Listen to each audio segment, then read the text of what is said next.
Fark Rye Sicks is an open-world video game developed by Ubisoft, which should probably be enough of a description to make you stay away. But on the other hand, it does have co-op, and co-op is funny. So my friend and I picked it up with the sole intention of dicking around in said co-op, and to that end, I guess I kinda got my money's worth.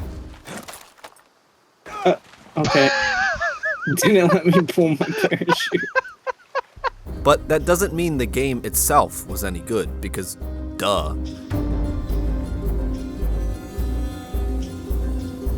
The short and sweet phrase that people like to throw around is that if you've played an open world game before, you've already played Far Cry 6, and it's very true. It has never-ending open world activities with endless enemy respawns, there are bandit camps aplenty, several locations are copy and pasted, there's vast stretches of pointless land masquerading as content to give you the impression that the game is just so huge.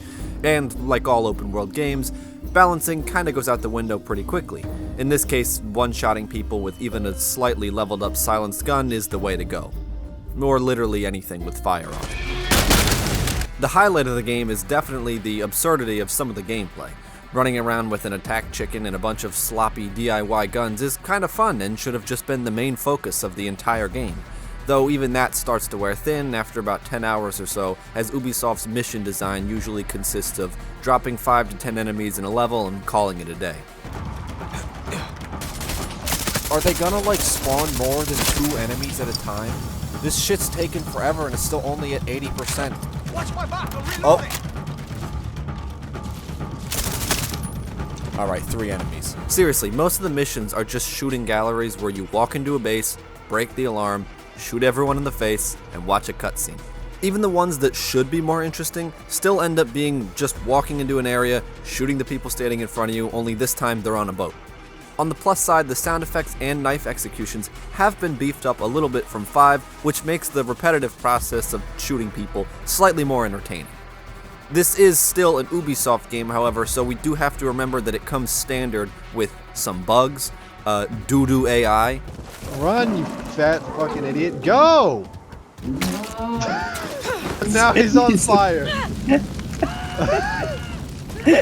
And he hopped back in. What? And half-baked cutscenes that feel like they haven't improved since 2013. Too long. What fucking cutscene was that? Now, visually, the game is pretty solid, with some decent texture work and a nice summer island vibe to the overall world. The lighting in particular is the standout here, with some beautiful moments of golden hour as you pass through the trees. But like all Ubisoft titles, the character models and animations still leave a lot to be desired, and definitely do not hold up against some newer AAA games.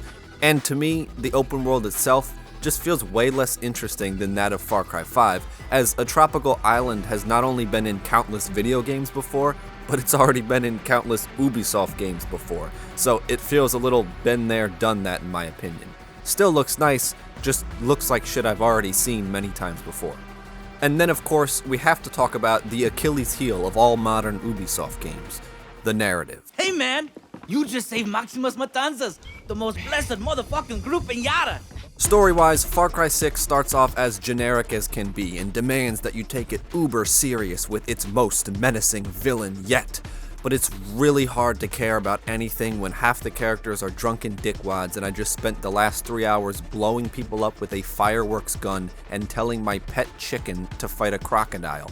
Too many serious moments will get undercut by dumb quips or goofy missions, and the gameplay just doesn't blend well with the ultra-serious tone of the main story. There are also just too many major characters, 23 to be exact, so it's incredibly hard to follow most of it or develop any sort of connection as they are constantly funneling you from one asshat to the next. Now, this isn't to dismiss the actors, as the performances here are mostly good, especially John Pollo Chicken Man. It's just a shame that they were given such a generic, half-assed story to work with. Most of the time, it feels like the writers don't even know what they were attempting to do, as the story flashes tiny bits of interesting ideas or social commentary before doing a 180 and desperately trying to bury them so as to not draw the ire of worthless internet chuds like The Quartering. It's so limp dick for the entire duration, it says fucking nothing, and it really is the capstone of Ubisoft's modern storytelling sensibilities. The spoiler-free version is that the game spends most of its time hammering you over the head with the idea of what will happen if the rebellion actually works? What happens to Anton's son? Can you decide who should be the rightful ruler of a whole country? And then when you get to the end, the game kind of goes, I don't know, and fucking ends. Now, the spoiler version is that this man kills his son, then himself. Danny looks at the other guerrillas and says, "It's your Yara now, figure it out," and leaves. Then the game literally says, Anton is dead, but the war rages on. Go fight these other randomly generated dickheads, because this game is so creatively bankrupt that they can't even be fucked to pretend they're telling a story. They just want a vessel for endless shitbox open world content that wastes players' times. I wasn't expecting much from this, and I still walked away shaking my head at how laughably low Ubisoft can get with their effort. I mean, the cockfighting Tekken minigame feels more fleshed out than half of the main content. But Chris, this is an open world video game with NPCs and content. That means it's fun, right? Now, look, is the game incomprehensible garbage? No, it's not Anthem or Those Who Remain, but is it still just regular garbage? Yeah. The fundamentals are fine, shooting feels solid, it has its moments of entertaining goofy shit, and obviously playing with a friend makes finishing it more bearable, but it's just such a lazy repetition of the same shit Ubisoft has been shoveling out for a literal decade now. And it's truly an accomplishment to waste the talents of Giancarlo Esposito in such astounding fashion.